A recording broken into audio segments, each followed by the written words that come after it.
Welcome back, and welcome to one of the fights that I have been the most curious about.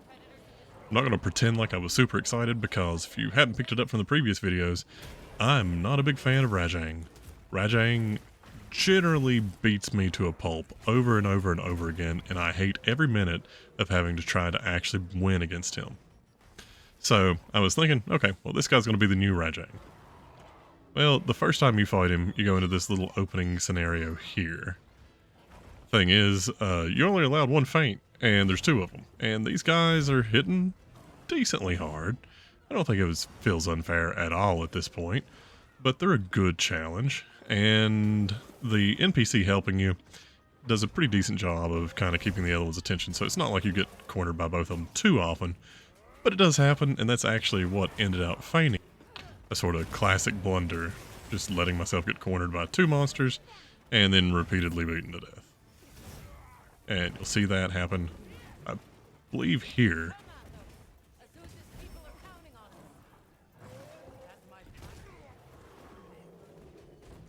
Yeah, wasn't quite being ground and pound in the corner, but where the mission instantly fails, it just lets you choose to instantly retry as well. So I did. This time goes quite a bit better. So let me jump ahead a little bit to the point where you're only fighting one of them, and I'll continue to comment on this dude, which, by the way, he looks absolutely gorgeous. I may be wrong about the particular species of primate that I believe inspired him, but he looks like he's been heavily inspired by a mandrill. So, cool design, like genuinely cool design. And a small spoiler, I end out using a good chunk of his gear after this fight. Really like his stuff.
What's the plan? We give chase. It needs to be contained. Alright, so at this point they separate and it just transitions into a traditional hunt. I'm not sure if their health resets or anything like that, or if the health carries on, or if it just sticks you with the one that you haven't been damaging. But this fight takes quite a bit of time, so this is going to be the only fight in this video, which it's well worth taking the time to actually watch the full thing. So I'm going to try to keep the commentary to a minimum just so you can focus on the fight. He does some really spectacular hits.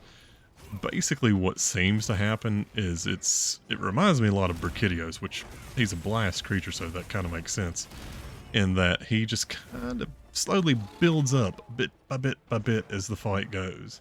Like he'll get more and more angry, and then when he actually goes full rage mode, he just gets covered in fire effects and has a clear aura of danger around him, starts moving around a little bit faster, doing a lot flashier hits. Right now he's kind of slow and in the let me just beat you down like a wrestler phase. Also, I guess it's reminiscent of regular Rajang instead of Furious Rajang, because Furious is in angry mode all the time. Regular's not, and has some semi-normal spots, although it seems like in World, or not World, I guess in Iceborne, they decided to put him on some sort of amphetamine and speed him up a little bit. But this dude is what I feel like a balanced Rajang fight would be like. Challenge if you're not careful, but punishing when you get hit and fair when you actually pay attention to what's going on and just stay out of his way. It's a really cool fight. This one's really enjoyable, and we're gonna skip ahead to the arena change, which, by the way, I cut out the travel time for on the first one because I had an ADHD moment and just kind of wandered off on the way to see him.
I don't feel so good.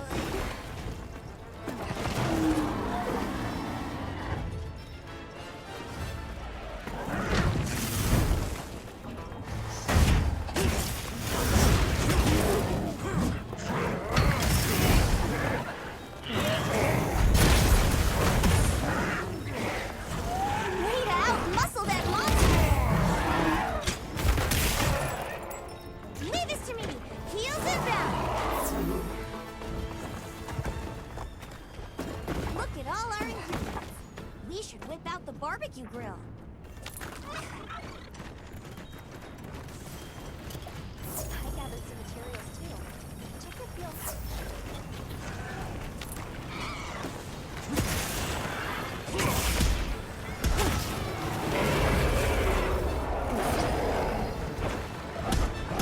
This way to the shock track.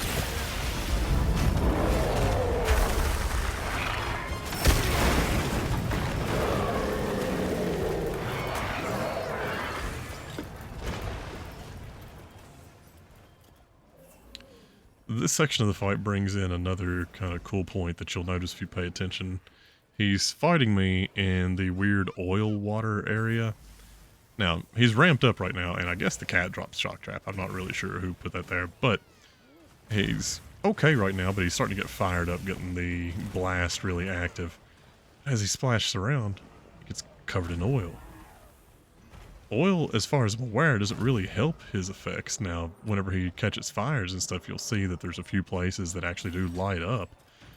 But I found it really interesting that even he gets covered in the oil when you knock him down and make him, you know, splash around in the pits. They've really made sure to actually make the environment a really important part of the fights in this one. And it really shines through in this fight because Oil Well Basin, just everything about it is icky, dark, dank, and it sticks with this fight. This is probably, to me, the shining fight that really exemplifies the potential for this game. Yeah, it's a little bit simple right now, but is it really simple in a way that's unforgivable? Like, there's plenty of people that talk about it being easy, but they don't seem to emphasize the context that this is also a game that caps out at high rank. And right now, the entire story takes place in low rank. The fact that any of this stuff takes even a few minutes to do is impressive. Like, none of these fights are really that easy if you sit back and think about it if you're a veteran. Like, a brand new player to the game may not get their face stomped in, but they're definitely going to have to work for their victories here. I didn't really feel challenged myself, but my god, this is the fourth or fifth game in the series that I've played. I shouldn't expect to be challenged in any low rank in a Monster Hunter, at least not if I want it to actually be something that someone can play if they've never played the series before. But this fight, it's the right sort of sweet spot. It's far enough in that it's not super simple, but it's not so complicated that it really turns you off. Like, there's not a giant difficulty jump. Just enough of a boost to make it a really pleasant and fun fight to participate in. So this really got me ramped up and kept me going in the game. And so far there hasn't been a point where I've really slowed down to stop. I mean, to be honest, the story has kind of bored me a little bit here and there. It's not terrible, but I don't really expect super great stories out of Monster Hunter games. I expect them to be kind of cliched. And to be honest, so far the main story is, if I throw together the full videos of the walkthroughs, it'd be, or not walkthrough, but if I throw together the full videos of the playthroughs, if I'm honest, it'd really just be a content farm. Throw up a whole chapter so someone can watch it instead of playing the game, which, you know, there's people going to do that anyway. But it would just be painful to sit and commentate on it, and all I would really be doing is mocking it. And to be honest, I don't really want to make content mocking Monster Hunter. I love the series, it provides me a ton of entertainment, and I know they've worked hard, and this is still the best story that they've had. The only real issue with this game that I think is worth throwing a bunch of criticism at Capcom over is the optimization's not great, especially on PC. Like, PlayStation, I'm not having any issues. But on PC, they have a justification for being pissed off. But I do feel like Capcom will make it right and make the game work well. They just need to start doing it from launch. Anyway, throw a like if you've liked the video, leave a comment down below, and subscribe to the channel. Good night, guys, and remember, if I can beat it, so can you.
done.